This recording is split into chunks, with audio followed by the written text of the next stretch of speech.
Hi everyone, welcome to Bridging Beings. My name is Evie, and today we will be reading for a horse named Django. And Django is a very spirited horse whose new owner, C, has asked me to do a different kind of reading for him today.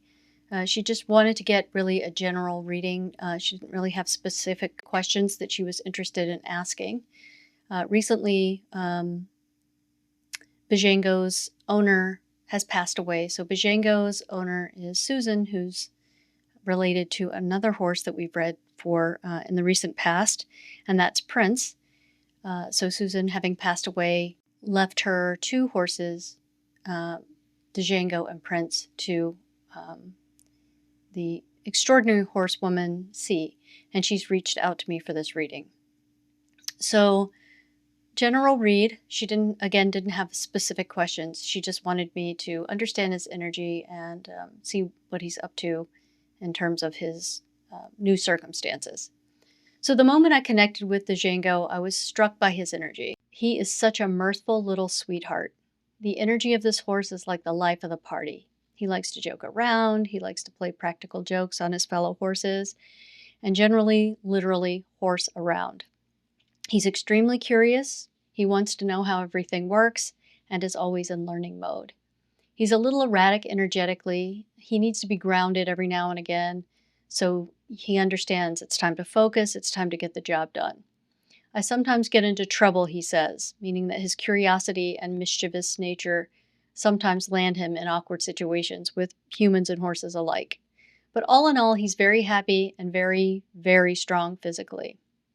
I do get the sense that physically he's so strong he doesn't really realize his own strength. It's sort of like a teenager with really large feet that they will eventually grow into. He's showing me himself dancing, which is him sort of prancing around and swirling and doing his thing. He feels like, he needs to do this often, and he does it often for his own amusement. He's very good at amusing himself and others. He is maturing for sure, and with C's interaction, it's really helping him to ground and follow a process and get in the habit of critical thinking, for lack of a better term. I don't know if horses really critically think, but that's what it feels like from an energetic standpoint.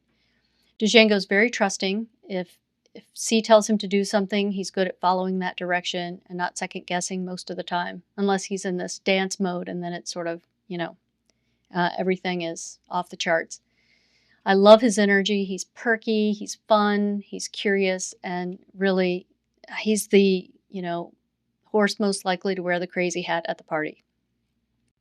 So going back and forth on chat with C, talking about Django and his personality and his tendencies, she validated everything I was picking up. She said, yep, that's Django.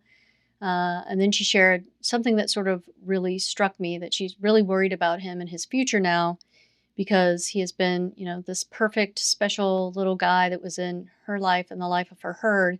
And his whole life was sort of laid out where he would, never really have anything to worry about. He'd be staying at her barn with Susan's support. And now that Susan's gone, a lot of things are very uncertain for him. C has mentioned that she has let Django know that Susan's gone, but she says it feels like he has hooves over his ears, so to speak. So he's really not ready to hear it or process it yet. And my response back to her is that he's only really ever known her, C. He has only ever lived in a place where he felt secure and appreciated and loved. So he has no idea that there's anything else in the world except what he's experienced so far, because he came to C's barn when he was a little horse. So his world has been small and safe and predictable, and the idea that this could change doesn't really compute with him yet. It's not really settling in.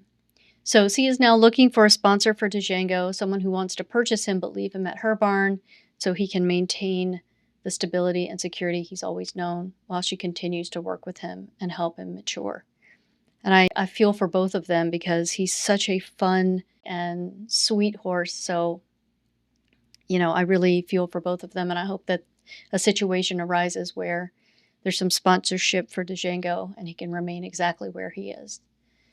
But he represents something that we don't always talk about in animal communication, and that's the young, spirited, beings who've been protected from hardship and don't really understand that the world can be unpredictable.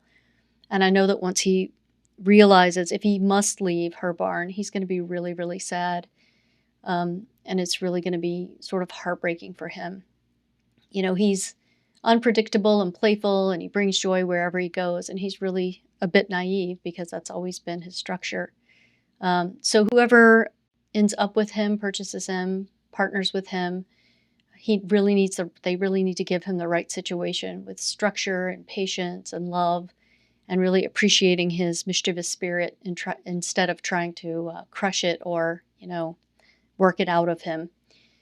I feel for C. Her concern for Django is palpable, and her dedication to finding him a situation where he can stay in his familiar environment really shows the depth of care she has for all of her horses, including those that Susan left to her as she's passed away. And Django is lucky to have someone fighting for his security and his future. But he will hopefully not have to face too many harsh realities. I hope he is able to thrive, and he's given the gift of consistency, love, and the room to be exactly who he is: silly, playful, and curious.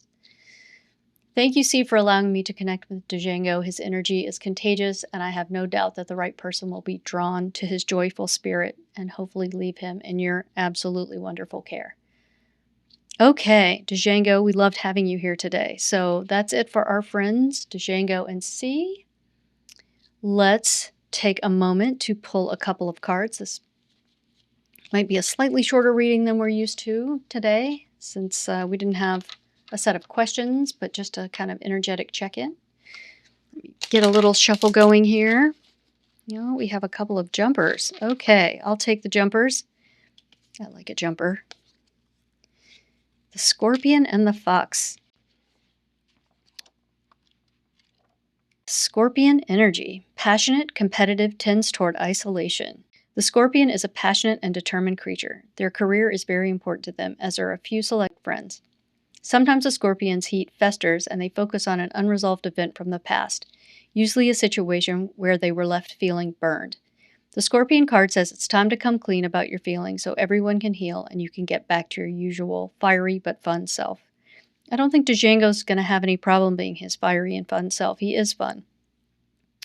When in balance, wild and free, fierce. When out of balance, jealous, resentful, unresolved. To bring into balance, honesty and forgiveness. I hope that no forgiveness is necessary in this situation, because I think if Django has to move, my feeling from him, if he realizes that possibility, is going to be that he will be very sad and very resentful. So hopefully that doesn't happen and something works out. But yes, he is absolutely fiery and fun and funny. So we love you for that, Django. Okay, let's find our fox friend and learn more about that energy. The fox, smart, strong, partner or mate, wise teacher. The fox is an enchanting creature with plenty of mystique to go around. Fox personalities are skillful in business and also make great teachers. They are quick to learn and adapt well to new situations. Foxes are ideal life partners, as they commit to relationships for the long term, and their natural charisma keeps things exciting. Fox energy helps us stay true to those most dear to us. When this card appears, reconnect to those you love. Foxes don't do well when they slip away.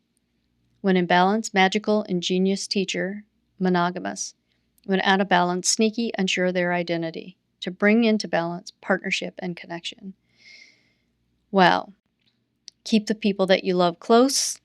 Very poignant point for Django, and C, as his fate sort of lingers there in this liminal space. We don't know where he's going yet, but hopefully he gets to stay at her barn. My hope is that they get to stay together. I really am seriously hoping for that, because I think it's the best possible outcome.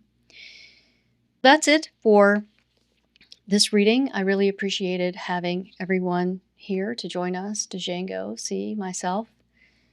If you have a horse partner or an animal partner in your life that you'd like me to communicate with or bridge the conversation. I know I have a lot of horse readings. I just happen to have a lot of friends who have horses, but I do readings for other animals as well. So if you have one, I'm happy to do it. Please reach out to me at bbeings411@gmail.com. The instructions for how to send the information I need over are in the description box for this video, so feel free to read that and send it over. I'll make the recording, post the reading on this YouTube channel, and email you to let you know it's up. If you enjoyed this video, please give it a thumbs up and subscribe to the channel so you don't miss future readings. I hope to post new animal communications every week. I want to thank you for joining me, and we will see you next week.